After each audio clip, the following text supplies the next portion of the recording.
السلام عليكم. بدأ ماتش الأهلي والبنك بفريق عايز يكسب وفريق عايز يفتح حساب، واعتمد كولر خطة رهيبة فيها الشناوي، ديانج، حمدي، احمد ربنا والله. واعتمد مدير الفني البنك الأهلي على خطة هجومية فنية بناصر منسي وأحمد هلال وشيك على بياض.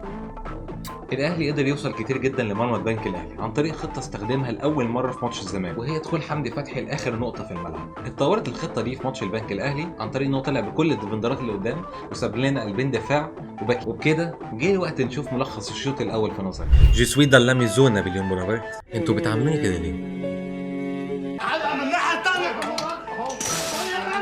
ده طلع مجرم. كان حلمي اطلع مدافع وانا صغير. انا وحشني ايمن قوي. شفت اللي هي بتقول ايه؟ مانويل جوزيه. الواد ده هو هيموت. والله هيموت. الملك مخروق.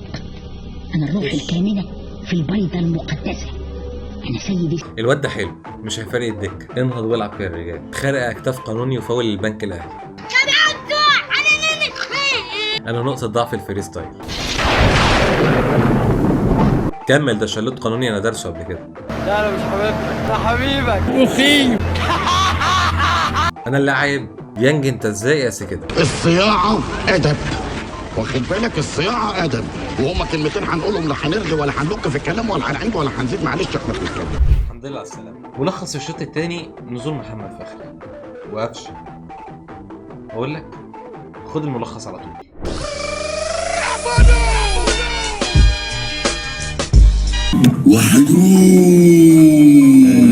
الروماتيزم مبهدلني. هو ايه اللي عدى ده؟ شاط الكورة. وعشان مشيت معايا المشوار ده كله، جه الوقت ان انا اعرفك فريق اوكلاند سيتي. فريق اوكلاند سيتي فريق صغير قوي، افعصه.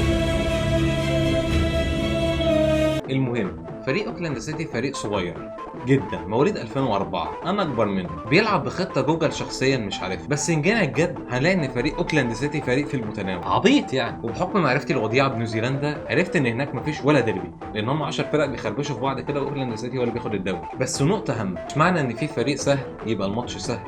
وكلنا فاكرين قبل كده ان الزمالك بلع من بني عبيد، وان قبل كده القطن الكاميروني اداهولنا طويل التيل. وبحكم 3 فيديوهات شفتها بالغلط، ففريق اوكلاند سيتي فريق سهل جدا تضربه بالضغط العالي وبكثره هجوميه عدديه على الباكين. وتوقعاتي للماتش ده باذن الله ان احنا نكسب 3-0. وبكده ابقى انا خلصت. سلام.